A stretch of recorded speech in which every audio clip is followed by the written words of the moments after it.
So in terms of Man City, it emerged this week that the lawyers have returned to finish off the last stage of that case.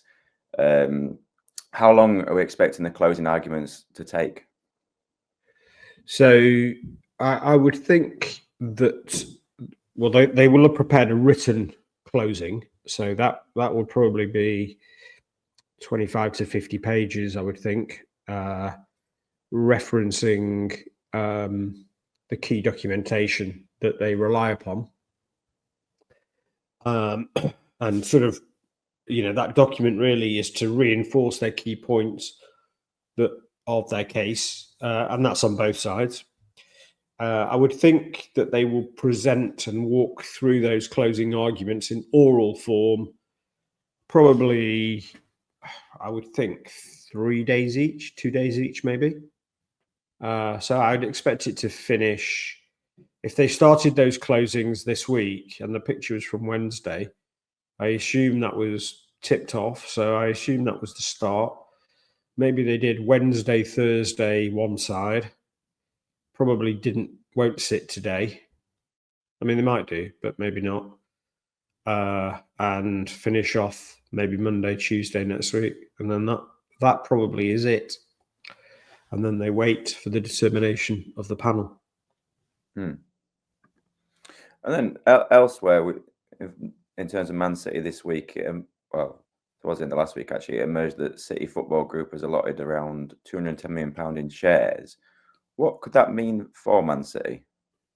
Yeah, well, they did quite a big raise. I think it was in September, maybe, for about 300 million from memory.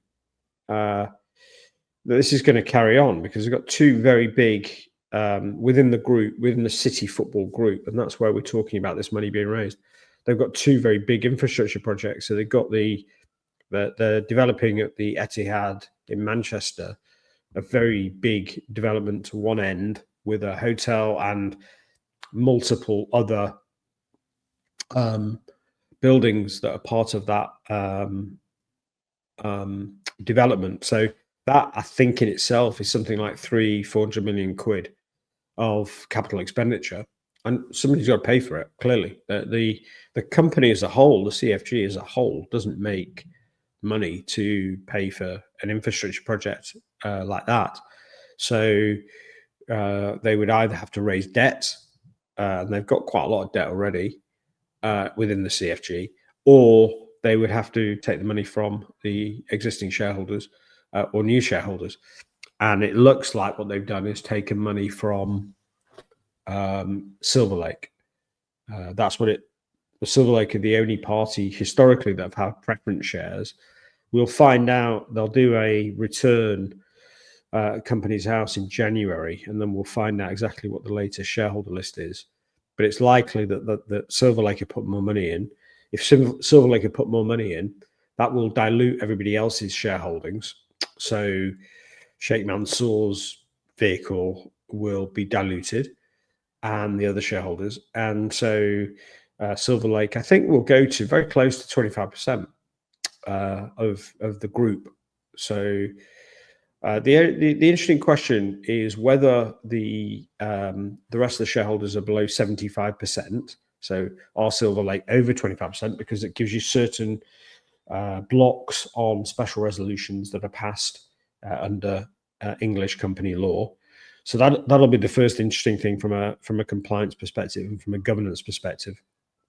And then the other thing that's going to be something to watch for is what happens over the next few months, because it's likely that this is not the end of the spending, because they're also building this stadium in New York. So that was the other project that I should have mentioned just earlier. So they've got these two projects that clearly they're going to be sucking up cash in the development phase, and somebody's got to pay the bills. So it'll be interesting to see where, at the end of all of these projects, what shareholding does Silver Lake have of the overall CFG. I suspect it's going to get quite big. Sort of, I think they'll breach the 25%. I think they'll go further, unless Sheikh Mansour's vehicle decides that they want to maintain the 25%, in which case they will have to start putting in their pro rata amount as we go forward. I guess it's quite an interesting dynamic, really, with Silver Lake. They've quickly kept building up this shareholding. I think it was initially about 10%, wasn't it? They bought in at. I mean, what levels could they potentially get to before Sheikh Mansour decides that is enough potentially? Well, I think each of these, in English, if you were looking at this from an English law perspective, you would look at, first of all, 90%. So you have certain at 90%, you have certain things that you can do. At 75%, there are certain things you can do, certain resolutions you can pass.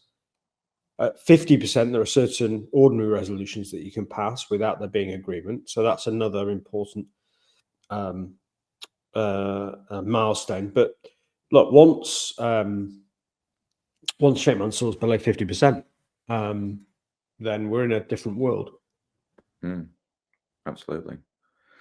Another story in terms of Man City owners, it was reported that a proposal to ban state-controlled clubs from English football has been submitted in an amendment to the Football Governance Bill.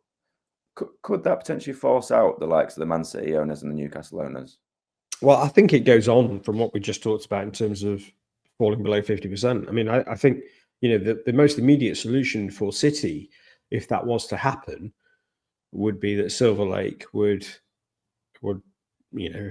take their stake up to 51%, and Sheikh Mansour would then be in a minority. Now, I don't know whether Sheikh Mansour's vehicle would want to be a minority investor, or whether that would signal the end of the involvement.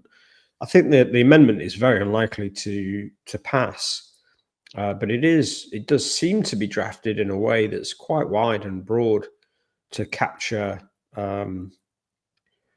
almost any state involvement of any type. And by state involvement, it defines state involvement as being effectively the involvement of any MP or